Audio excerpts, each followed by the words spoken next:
कल जैसा निवेदन किया गया कि इस मानस रूपी मानसरोवर के 4 घाट हैं।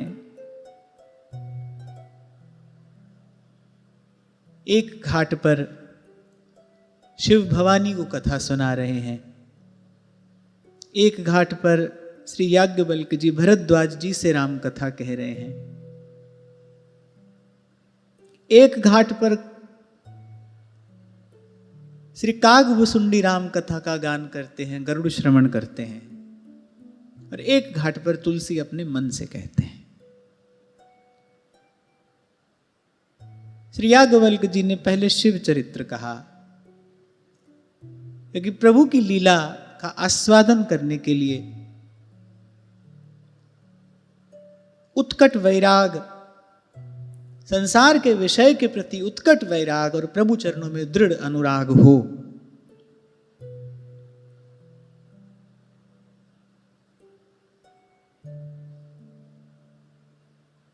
तभी इस कथामृत का अधिकारी है, तभी लीला रस का आस्वादन हो पाता है।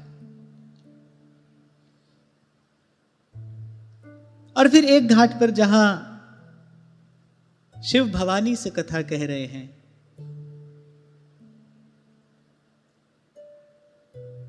तो जगदम्बा ने बहुत अनुनय विनय पूर्वक कहा कि पूर्व में मुझसे भूल हुई, प्रमाद हुआ, और कारण भी कहा।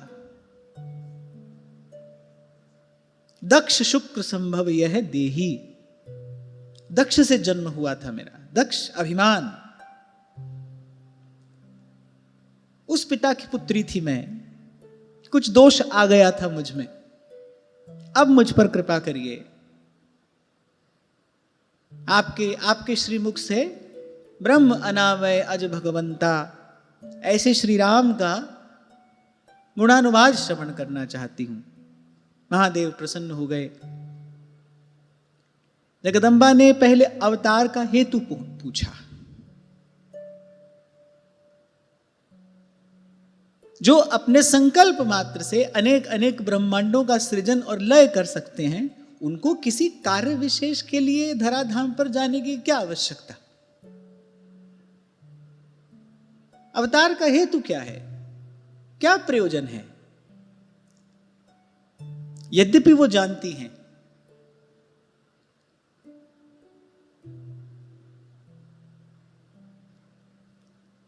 किसी से, किसी संत से, किसी साधु से, गुरुजनों से कुछ श्रवण करना हो तो सुंदर शब्दों में, विनम्र शब्दों में अपनी जिज्ञासा निवेदन करनी चाहिए। मैं जानना चाहती हूं, आप कृपा पूर्वक कहिए। महादेव प्रसन्न हुए। लोक हित के लिए कितना सुंदर प्रश्न आपने पूछा है। जैसे श्रीमद् भागवत में हम पदे पदे श्रवण कर रहे हैं ना, परीक्षित कुछ पूछते हैं, मुनिराज सुखदेव प्रसन्न हो जाते हैं। कितना सुंदर प्रश्न पूछा परीक्षित। अब प्रभु की कुछ और चर्चा होगी, प्रभु की लीला गाने का अवसर प्रदान किया है तुमने।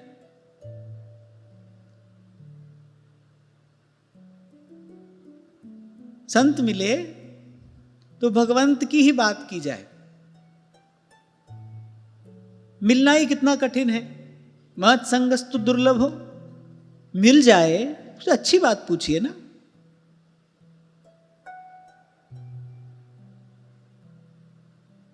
अपना दुख सुनाने से कोई लाभ नहीं है। अपना दुख सुनाने से दुख नहीं घटेगा। दुख हारी भगवान की बात सुनने से दुख घटेगा। सुमिरन से दुख जाए, सुमिरन से सुख होता है, सुमिरन से दुख जाए। सूरदास जी गा रहे थे अपनी अपनी कथा, अपनी कहानी। 2-3 पद सुने, महाप्रभु जी ने कहा, अरे ये क्या कहता है? अरे कुछ भगवान की लीला सुना। ये तो जन्म जन्म का रोना है, ये मिटे कैसे? अपना रोना रोने से रोना नहीं मिटता है, सुमिरन से दुख जाए। कुछ प्रभु की बात हो, कुछ भगवत चर्चा हो। भजन भाव बढ़े, श्रद्धा विश्वास में कुछ बढ़ोतरी हो, ऐसी कोई बात कहना सुनना चाहिए।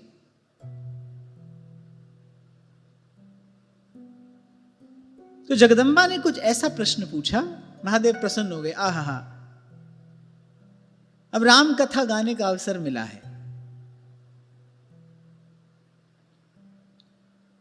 तो महादेव ने कहा अनेक अनेक कल्पों में प्रभु का अवतार होता है, अनेक अनेक कारण बनते हैं अवतार के, कुछ एक तुमसे कहता हूं। महादेव ने मुस्कुराकर कहा एक बार तो तुम्हारे गुरुजी ने ही श्राप दे दिया।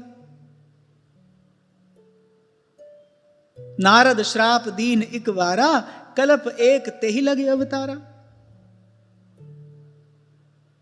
नारद जी ने प्रभु को श्राप दिया। गिरिजा चकित भई सुनबानी, नारद विष्णु भक्त पुनि ज्ञान। अरे श्रीहरि तो उनके परम इष्ट हैं, परम आराध्य हैं, उनको कैसे श्राप दे दिया? विष्णु भक्त हैं नारद, विष्णु भक्त और फिर ज्ञानी हैं। नारद जी ज्ञानी भक्त हैं, भगवान को तत्व से जानते हैं। कुछ एक जो भगवान को तत्व से जानते हैं उनमें नारद जी भी हैं।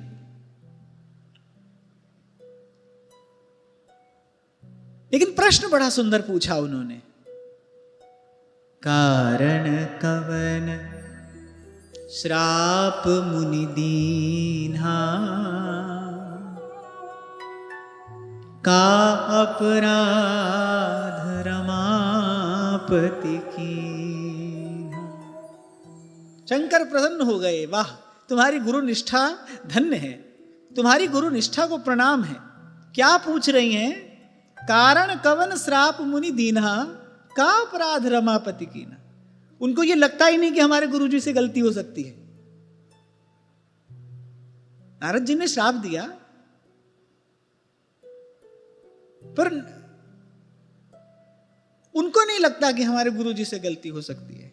बोले नारायण से ही कुछ गलती हुई होगी, न हुई होती तो हमारे गुरुजी ऐसा कैसे कर देते।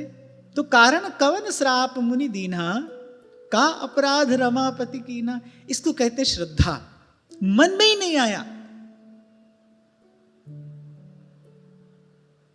कि नारद जी से भी भूल हो सकती है, हुई ही थी। सीधा पूछा का अपराध रमापति कीन्हा। शंकर मुस्कुराए, प्रसन्न हो गए, बोले वाह गिरिजा तुम्हारी गुरु निष्ठा को प्रणाम है, धन्य है तुम्हारी गुरु निष्ठा।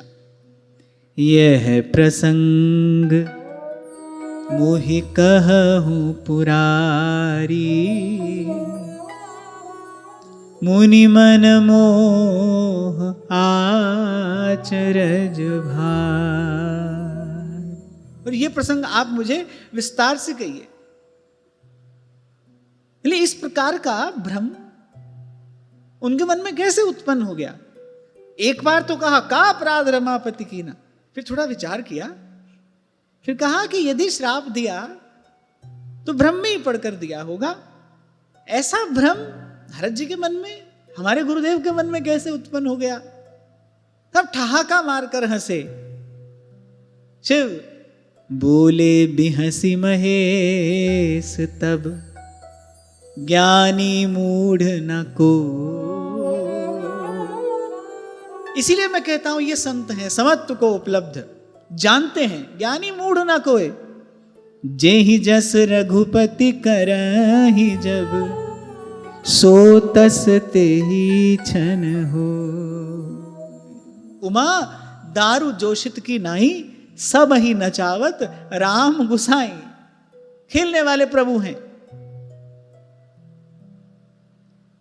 वो जब किसी को ज्ञानी बनाना चाहते हैं ज्ञानी बना देते हैं, किसी को मूर्ख बनाना चाहते हैं मूर्ख बना देते हैं।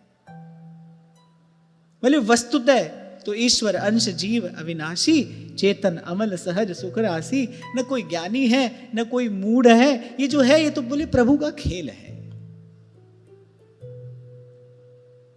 इसी को कबीर ने कहा है, राम झरोखे बैठ के सबका मुजरा ले, कल हम बात कर रहे थे ना कि अगर दृष्टि स्थूल होगी तो स्थूल वस्तु दिखाई पड़ेगी,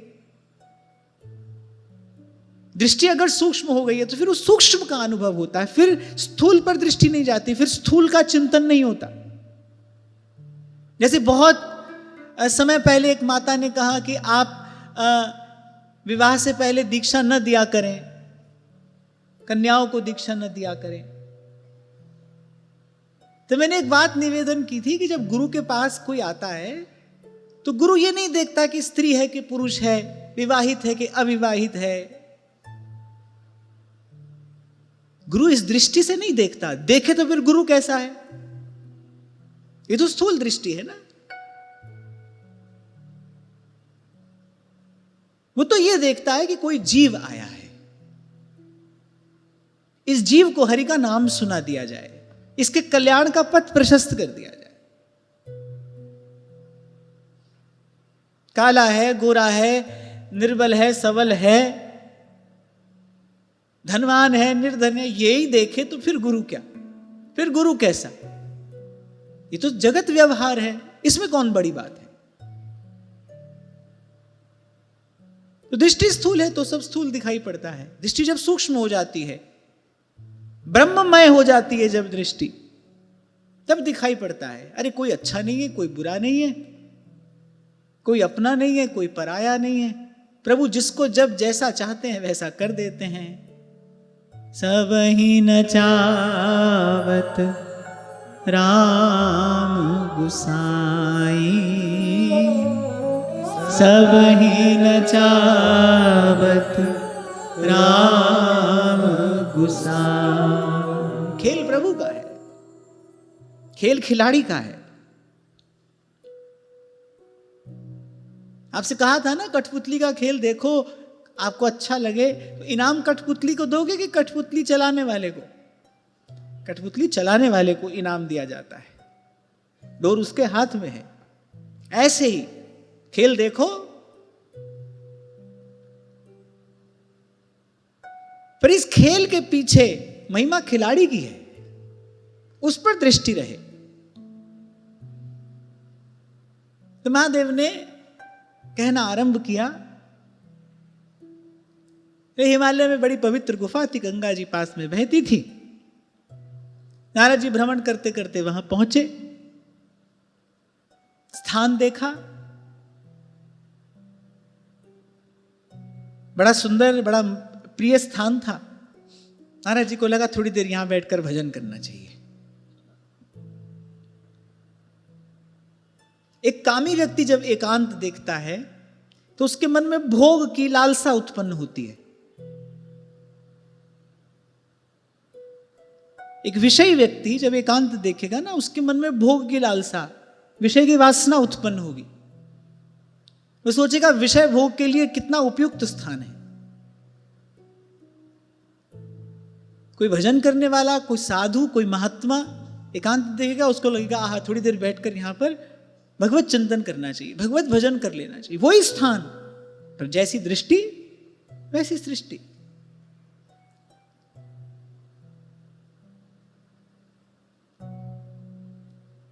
कभी कहा था मैंने आपसे, साधु का एकांत पवित्र होता है, या जिसका एकांत पवित्र है वो साधु है। एकांत में भी जिसके मन में किसी प्रकार का क्षोभ, किसी प्रकार का विकार उत्पन्न नहीं होता,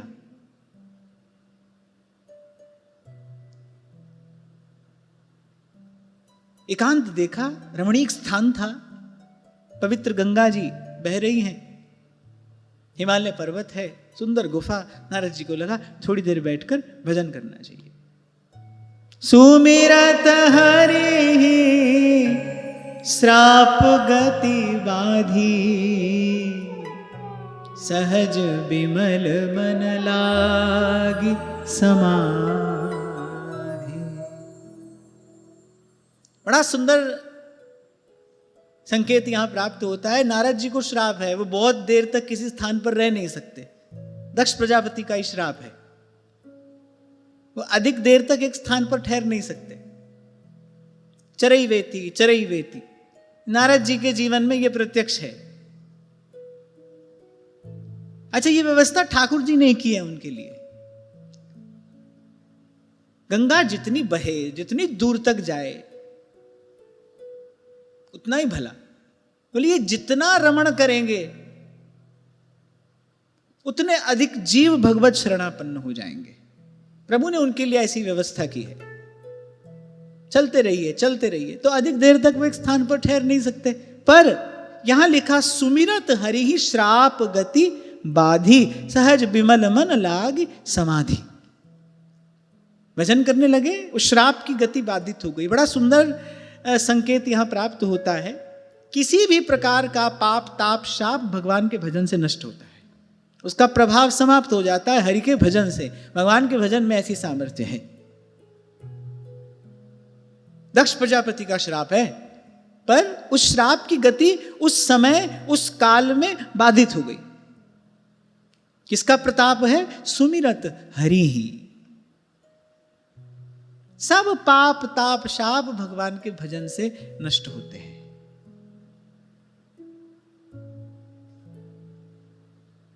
इसीलिए कहा हरि का भजन सब मंगलों का मूल है। इसीलिए कबीर कहते हैं, सुमिरन से सुख होत है, सुमिरन से दुख जाए। कह कबीर सुमिरन किए, साईं माही समा।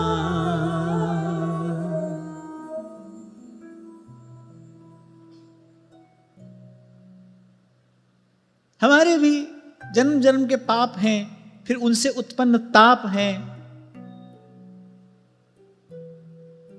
कुछ श्राप हैं, सब नष्ट हो जाएं यदि हम सब सहारे छोड़कर एक प्रभु के नाम का सहारा ले ले, एक प्रभु के चरणों का दृढ़ आश्रय यदि ले ले, सब पाप ताप शाप नष्ट हो जाएं।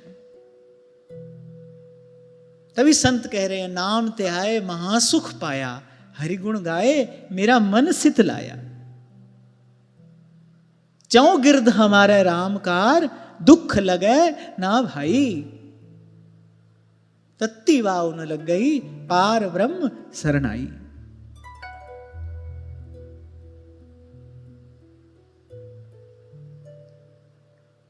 नारद जी का मन लग गया भजन में।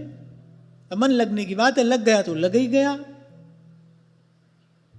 सहज विमल मन, और कहा लाग समाधि। नारद जी समाधि में पहुंच गए। जो कहीं कुछ क्षणों से अधिक ठहरते नहीं, वो ठहर गए, तप में लग गए। अब ये देखकर देवराज इंद्र भयभीत हो गया। देवराज इंद्र अधिक समय भयभीत ही रहते हैं। उनके भय का कोई ना कोई कारण उपस्थित होता रहता है, कोई ना कोई भजन में लगा रहता है। वो अधिक समय भयभीत ही रहते हैं।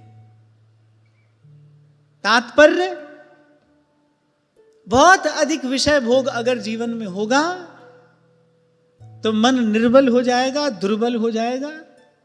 और निर्बल दुर्बल मन वाला व्यक्ति भयभीत ही रहेगा, भयग्रस्त ही रहेगा।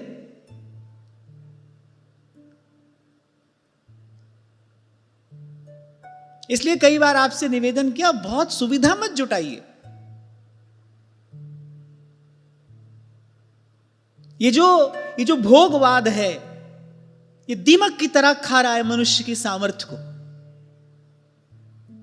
करना कुछ ना पड़े, सब हो जाए, ये भोगवाद है ना। कुछ करना ना पड़े, सब हो जाए, बैठे बैठे सब हो जाए, देखते ही सब हो जाए, पता नहीं आगे शायद हो सकता है वहां पहुंच जाए, सोचते ही सब हो जाए। भगवान बचाए, सोचते ही सब हो जाए। जैसे एक व्यक्ति कल्पतरु के नीचे पहुंच गया। किसी ने कहा था कल्पतरु से जो मांगो सो मिलता है। भूखा था, पहले तो भोजन की इच्छा हुई, फिर कहा बढ़िया वस्त्र आभूषण मिल जाए, वो भी हो गया। एक आध दो मनोरथ और थे कल्प वृक्ष की कृपा से, वो भी पूरे हो गए। अब जब सब हो गया, फिर सोचा अरे कभी हमने भूत नहीं देखा, लियो वो भी उपस्थित हो गया। भूत कैसे लगता है, कैसा होता है भूत, कैसे लग जाता है? वैसी बात मन में आई, लोगों भी लग गया, उसी ओर जा रहा है मनुष्य।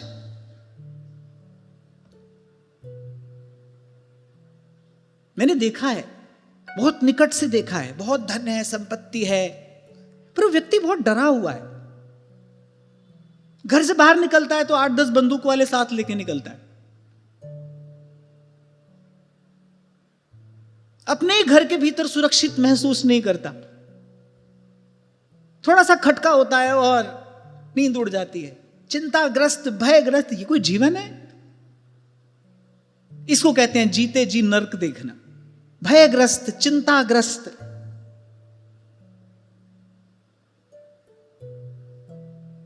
घर से बाहर अकेला नहीं जा सकता है व्यक्ति, 8-10 बंदूक वाले साथ चल रहे हैं। पहले तो कुछ तथाकथित धन संपत्ति आदि से संपन्न लोग ऐसा करते थे। अब तो साधु महात्मा का वेश होता है, फिर भी चलते हैं साथ में।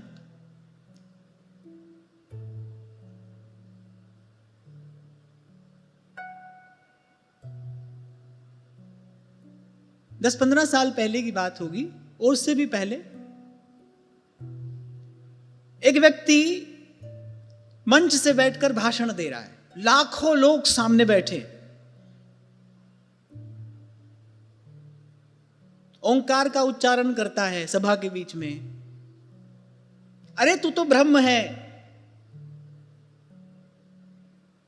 तू तो ब्रह्म है, तू साक्षात ब्रह्म है, ऐसा है वैसा है। लेकिन ये सब बात कहता बुलेट प्रूफ कांच के शीशे में बैठकर है। अब वो सामने बैठी जनता को मैं भोली भाली जनता कहूं कि कुछ और कहूं? कहां चला गया बुद्धि विवेक देखने सुनने वालों का भी?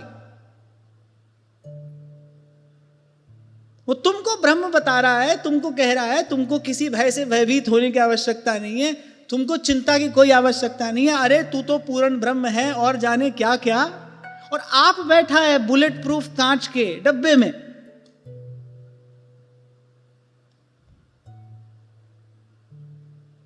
इसलिए पहले दिन आपसे कहा था, मनुष्य हो, भगवान की सर्वश्रेष्ठ कृति हो, भगवान ने बुद्धि दी है, अपने विवेक को जगाइए। आपकी रक्षा आप ही कर सकते हैं।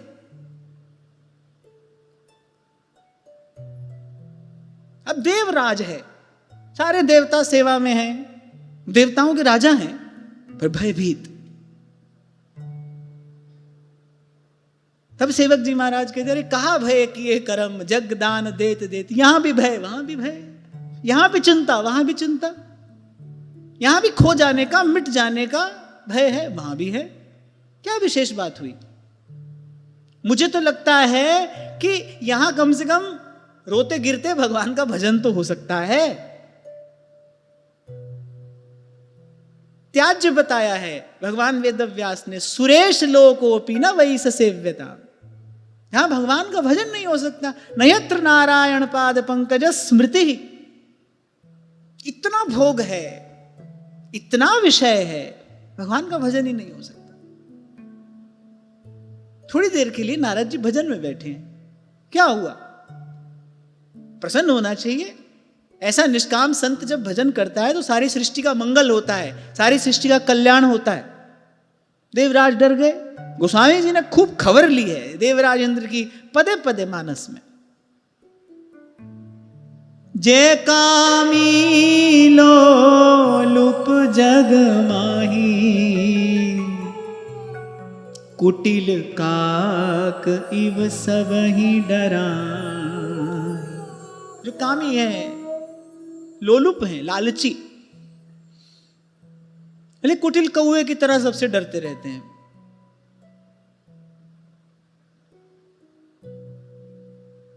और कैसा डांटा है यहां गोस्वामी जी ने, सुनिए। सूख हाड़ ले भाग सठ, स्वान निरखि मृगराज। छीन ले जन जान जड़, तिमि सुरपति न लाज। गोस्वामी जी कह रहे हैं जैसे एक सूखी हड्डी लेकर कुत्ता भाग रहा है, शेर की ओर देखता है और उसको लगता है कहीं ये मेरी हड्डी छीन ना ले। सूखी हड्डी है, अरे वो तो मृगराज है, एक पंजा मारकर किसी को भी गिरा सकता है। उस कुत्ते को ये लगता है ये जो शेर है ना, ये कहीं ये मेरी सूखी हड्डी छीन ना ले। बोले ऐसे ही इंद्र को लग रहा है। कई नारद जी इस इंद्र पद के लिए तो तपस्या नहीं करने लगे। क्या उपमा दी है गोस्वामी जी ने। बोले लज्जा नहीं आ रही इंद्र को, तिमि सुरपति ही न लाज। बोले ये सोचते हुए उस निर्लज्ज को लाज भी नहीं आई। कौन है ये? जिनके ही में बसत हैं तीन लोक के नाथ, बड़े हरि के जना, बड़े हरि के जना। झट से इंद्र ने कामदेव को कहा, रे जाओ कुछ करो जाकर, ये भजन में लग गए हैं। कभी कभी तो मुझे लगता है ये कैसा देवत्व है भाई। कोई भजन में लगा है, उसके भजन में विघ्न उत्पन्न करना, उसके साधन में विघ्न उत्पन्न करना। हरि सूरदास जी कहते हैं, और देव सब रंक भिखारी और त्यागे बहुजू अनेरे।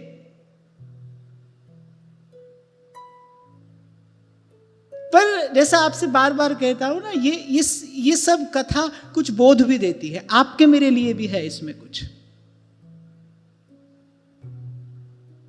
बहुत अधिक विषय भोग जीवन में होगा, बस ऐसे ही कुटिल काक एव सब ही डराही।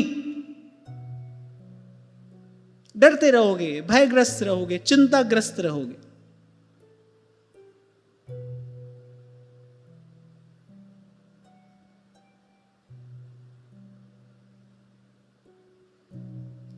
अभी श्री जी की नई कुंज बन रही है ना, तो शंभू जी अभी थोड़ी देर पहले मुझसे पूछने आए, वहाँ निर्माण कार्य चल रहा है, तो शंभू जी मुझसे पूछने आए कि बाकी सब तो मैंने आपसे समझ लिया, कोई अलमारी कुछ ताला। हमने कहा नहीं, अलमारी ताले की हमको कोई जरूरत नहीं है। अभी थोड़ी देर पहले की बात है, हमारे पास छिपा के रखने के लिए कुछ भी नहीं है, कोई ताला नहीं चाहिए।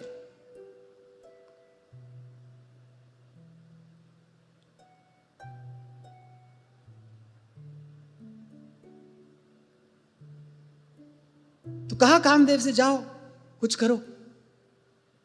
कामदेव भी हर्षित होकर चला। आज नारद जी को पाठ पढ़ाऊंगा। क्या है ना, कामदेव उन्मत्त हो गया है। सामर्थ्य तो उसकी साधारण नहीं है। पारासर सुर इंद्र कलप कामिनी मन फंद्या। इंद्र की ओर देखकर मन ही मन सोचता तो है कामदेव, भले राजा के स्थान पर तुम बैठे हो, पर तुम्हारे हृदय पर तो मेरा ही राज है। अधीन तो तुम हो मेरे, मैं तुम्हारे अधीन नहीं हूं, तुम मेरे अधीन हो। कामदेव चला, जितने पैंतरे थे सब वहां जाकर उसने प्रयोग कर लिए। जो बेचारा कर सकता था सब कर लिया, परंतु भयउ न नारद मन कछुरो सा। भयउ न नारद मन कछुरो सा। कह प्रिय वचन काम परितोषा। कह प्रिय वचन काम परितोषा। नाय चरण सिर आय सुपाई। नाय चरण सिर आय सुपाई। गयौ मदन तब सहित सहाय। गयौ मदन तब सहित सहाय। जय जय राम राजा राम, जय जय राम सीता राम। जय जय राम राजा राम, जय जय राम सीता राम। जय जय राम राजा राम, जय जय राम सीता राम। जय जय राम राजा राम, जय जय राम सीता राम। तो काम कला कछु मुनि ही न व्यापी, निज भय डरे ओ मनोभव पापी। जब कामदेव की कोई कला नारद जी पर अपना प्रभाव नहीं दिखा सकी, तो पुरानी बात कामदेव को याद आ गई। जब सिमती सर नयन उघारा, बेचारा डर गया और हार मानकर चरणों को जा पकड़ा नारद जी के। पर नारद जी के मन में क्रोध भी उत्पन्न नहीं हुआ, न काम न क्रोध। वैसे तो जो हो रहा है भगवान की लीला है, पर शिव के मन में क्रोध उत्पन्न हुआ, नारद जी के मन में क्रोध भी उत्पन्न नहीं हुआ।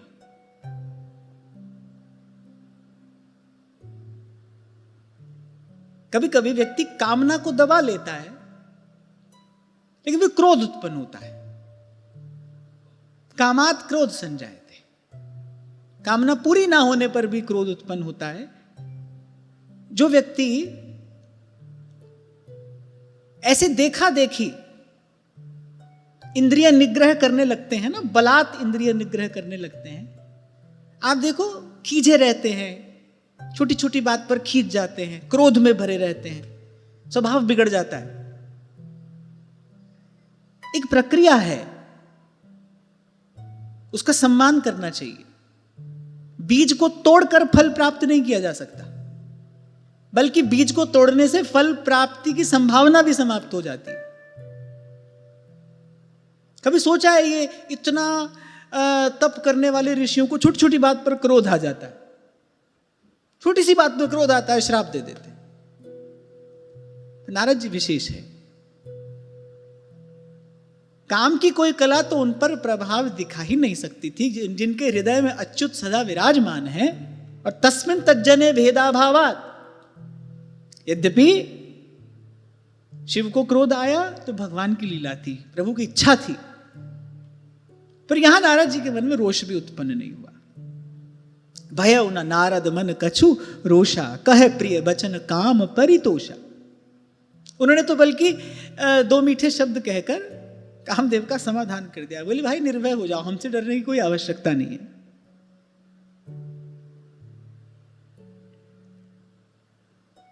अब कामदेव जब पहुंचा देवराज इंद्र की सभा में, तो कहा आपको भयभीत होने की कोई आवश्यकता नहीं है। मुनि का शील स्वभाव कामदेव ने देवराज की सभा में जाकर कहा।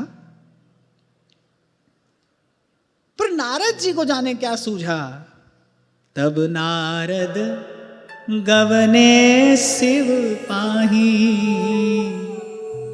जिता काम अहमिति मनन मान। काम को जीत लिया। काम को जीतना किसको कहते हैं? काम को जीतना तभी माना जाएगा जब उस कामना के निग्रह के परिणाम स्वरूप आप में क्रोध भी उत्पन्न ना हो। क्रोध उत्पन्न हुआ तो काम को जीता नहीं, उसने अपना दुष्परिणाम दे दिया, उसने अपना दुष्प्रभाव तो दिखा दिया। ऐसे नहीं दिखाया तो वैसे दिखा दिया। क्रोध भी उत्पन्न ना हो तब हो भाई काम को जीत लिया।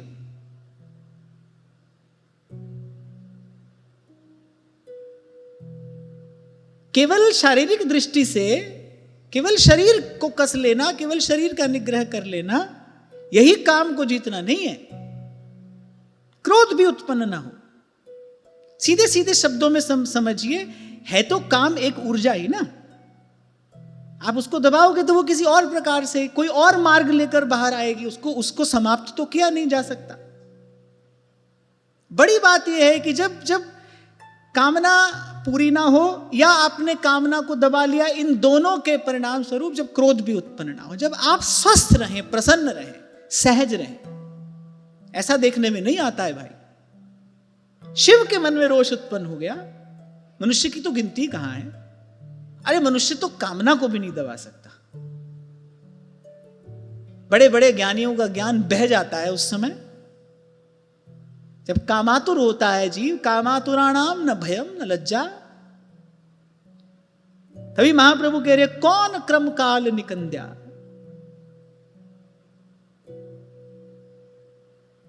कौन कौन बचाए इससे, महाप्रभु कहते हैं। पर जाने नारद जी को क्या सूझा, फिर कहना पड़ेगा हरि इच्छा भावी बलवाना।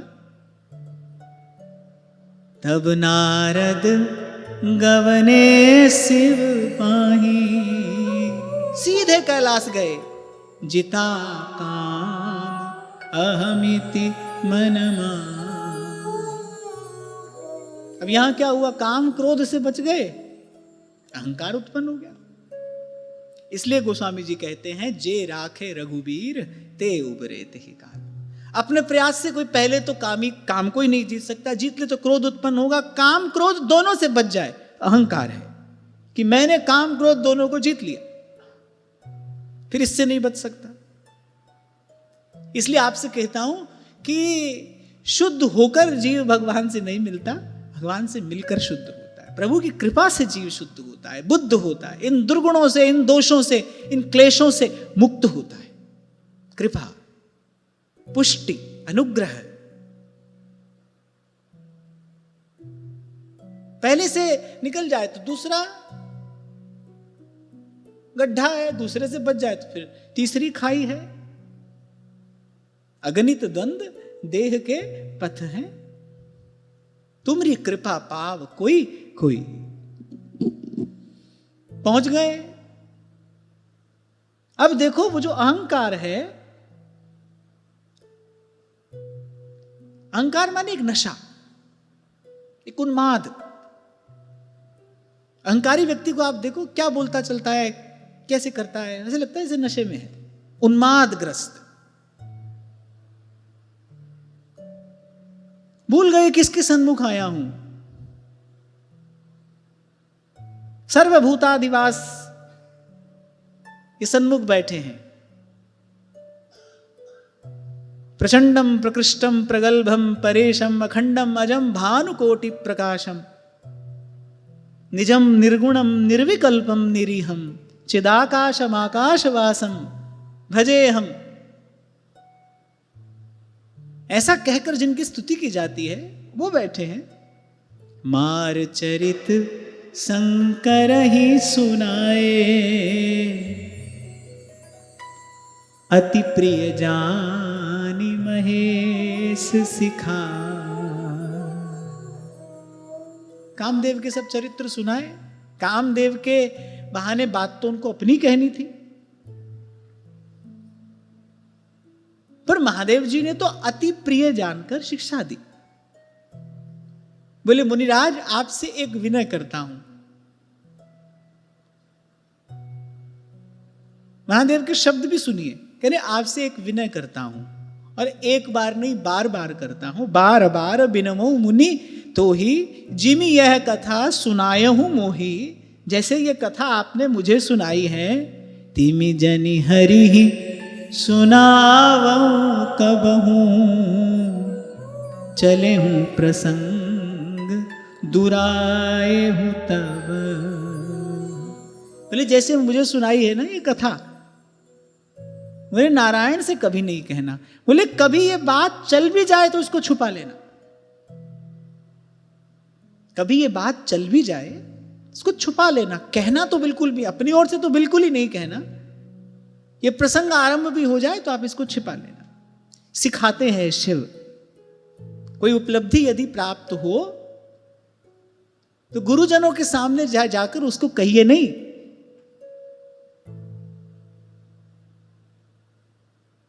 कुछ समय पहले शायद यही चर्चा हुई थी। एक साधक ने प्रश्न पूछा था कि जो अनुभव होता है वो अपने गुरु से भी नहीं कहना चाहिए।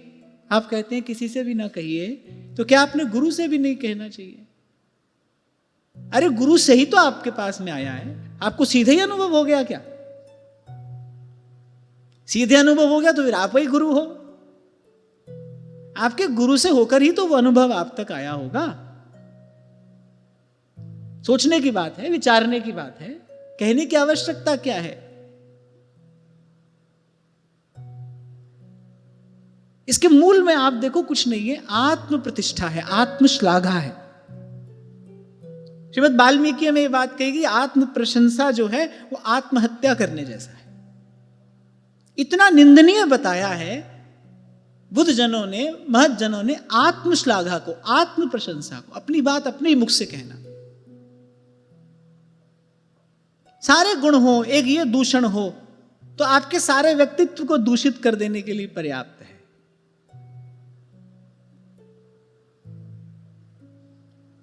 शिव सिखाते हैं, यदि अच्छा मुझसे तो कह दिया कोई बात नहीं, प्रभु से नहीं कहना। अर्थात अपने मुख से अपनी बात नहीं कहनी चाहिए। कोई कहने लगे तो उसको छुपा लीजिए, कोई आपकी प्रशंसा करने लगे तो छुपा लीजिए, उस प्रसंग को बदल दीजिए। हम तो बड़े चाव से सुनते भी हैं और ऐसी पूरी व्यवस्था करते हैं कि सारा संसार उसको सुने। अपनी बात कर रहा हूं मैं। हम तो सुनते ही हैं, कोई महापुरुष हमारे विषय में कोई अच्छी बात कह दे, हम तो आप तो सुनते ही हैं और ऐसी व्यवस्था भी करते हैं, भाई कुछ ऐसी व्यवस्था करो अधिक से अधिक लोग इसको सुने। सत्पुरुषों का आचरण ऐसा नहीं होता। और गुरु के रूप में अति प्रिय जान, नारद जी को अति प्रिय जान, शिव ने कहा ऐसा नहीं करना।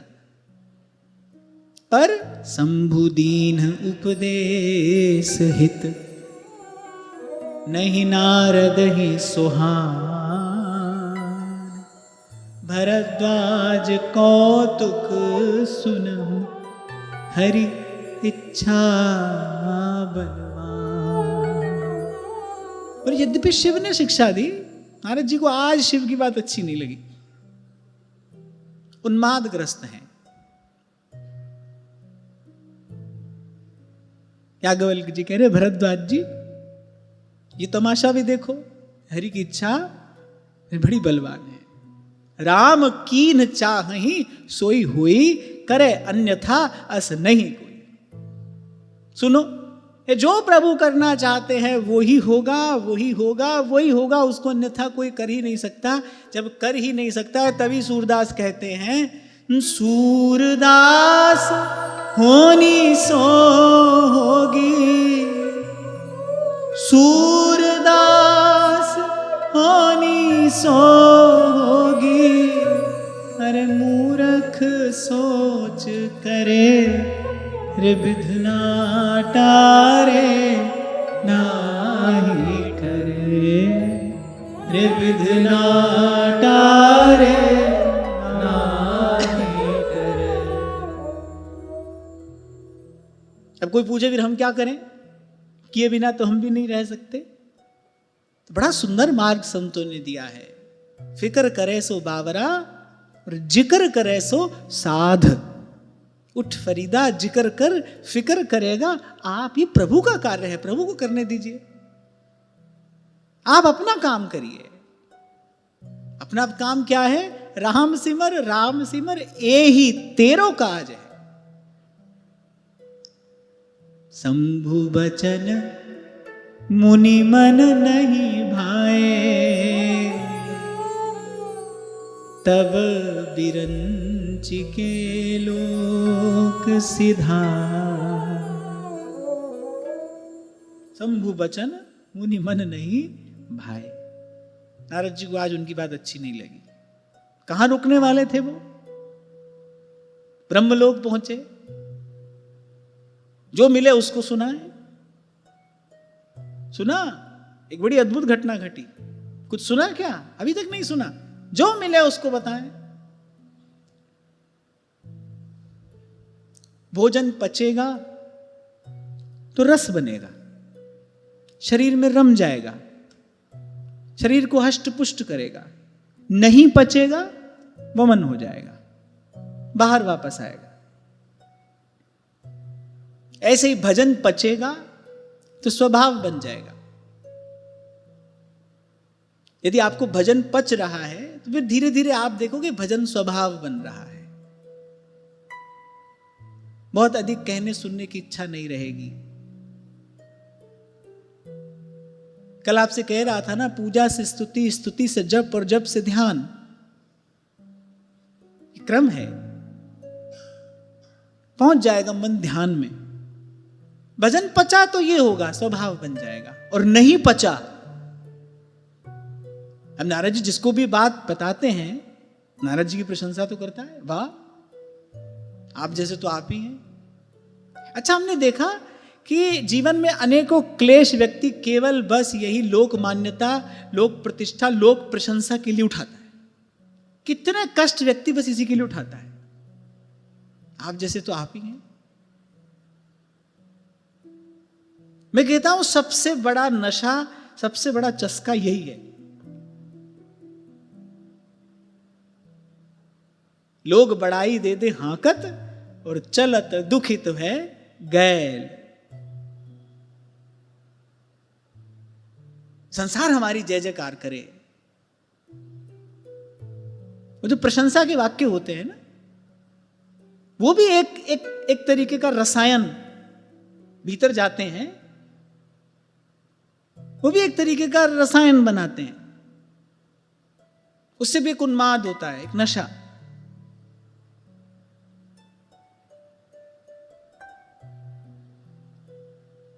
तो ब्रह्मा जी के पास गए, और जो शिव ने कहा था बिल्कुल नहीं करना, नारद जी ने कहा वो तो करना ही चाहिए।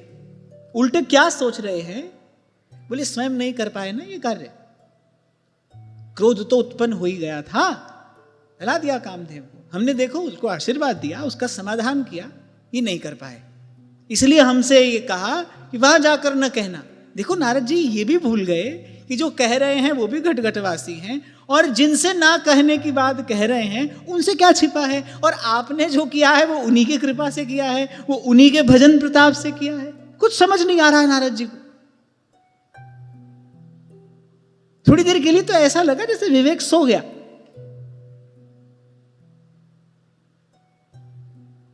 तो काम से बचो तो क्रोध है, काम क्रोध दोनों से बच जाओ फिर ये अहंकार है, जो प्रशंसा से पुष्ट होता है। अहंकार का भोजन क्या है? प्रशंसा। कल जो आपसे मैं कह रहा था ना, संत सूत्र दे देते हैं, बोले बेटा अपनी उन्नति चाहते हो तो प्रशंसा करने वाले लोगों से बच के रहना, नहीं तो वो तुम्हारे अहंकार को खिला खिला कर पालते पोसते रहेंगे, पुष्ट करते रहेंगे।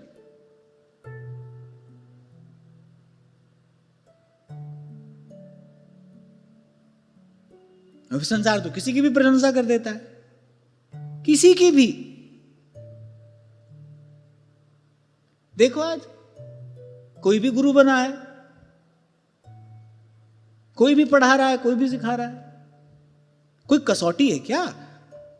कुछ है? कुछ भी नहीं। मैं तो कई बार कहता हूं ये भारत जैसा देश जो विश्व गुरु है, अरे कहीं साधारण से साधारण किसी पोस्ट पर किसी को जाना हो तो पूछा जाता है भाई कुछ पढ़े लिखे हो, कुछ 8-10 पढ़े हो कि नहीं? बिल्कुल ही नहीं पढ़े हो, कुछ तो पढ़ना पड़ेगा। लेकिन गुरु बनना हो, उस दिन पूज्य श्री मलूक पीठ वाले महाराज जी कह रहे थे, बोले एक धंधा तो ऐसा होता है जिसमें लागत कम होती है, लाभ ज्यादा होता है। तो यहां तो लागत कुछ है ही नहीं। आज तो ऐसी सुविधा उपलब्ध करा दी गई है, ले 3 महीने में बन जाओ भागवताचार्य। 3 महीने में प्रमाण पत्र और दिया जाता है, सर्टिफिकेट। 3 महीने में भागवत, 3 महीने में राम कथा।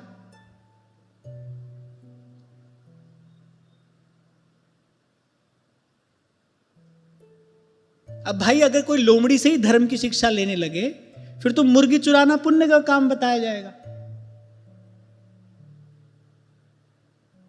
ऐसे लोगों से धर्म और शास्त्र की चर्चा सुनने वाला समाज किस दिशा में जाएगा, यह भी विचार करने वाली बात है कि जब धर्म की चर्चा, जब शास्त्र सिद्धांत ऐसे लोगों से सुना जाएगा, फिर समाज कौन सी दिशा में जाएगा?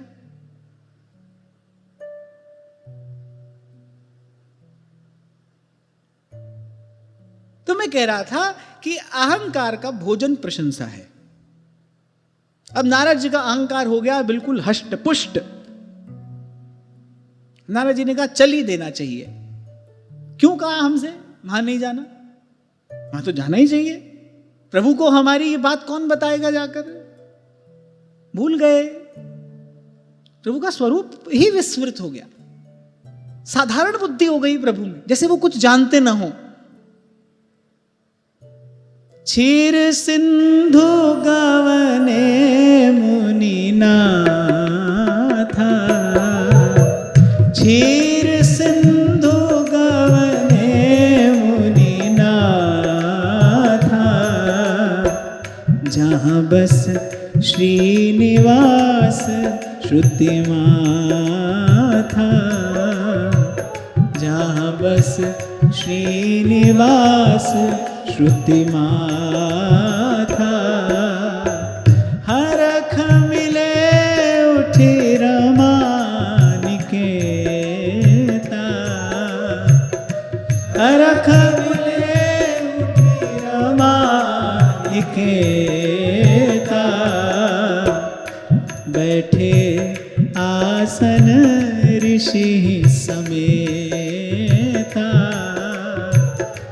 बैठे आसन ऋषि समेता, हरे राम राम राम सीता राम राम राम, हरे राम राम राम सीता राम राम राम, हरे राम राम राम सीता राम